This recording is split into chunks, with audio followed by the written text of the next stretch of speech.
Misinformation or fake news is a widespread issue. Sometimes the only agenda is entertainment, but sometimes the intent is more malicious.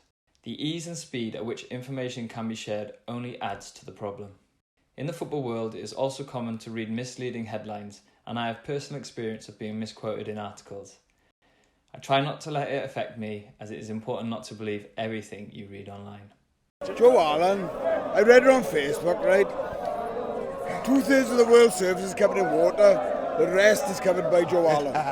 FA Wales is a supporter of Safer Internet Day, which aims to promote safer and more responsible use of the internet.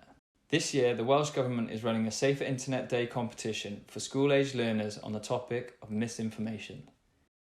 Check it out on the Keeping Safe Online area of Hub and play your part in helping to raise awareness of this online issue.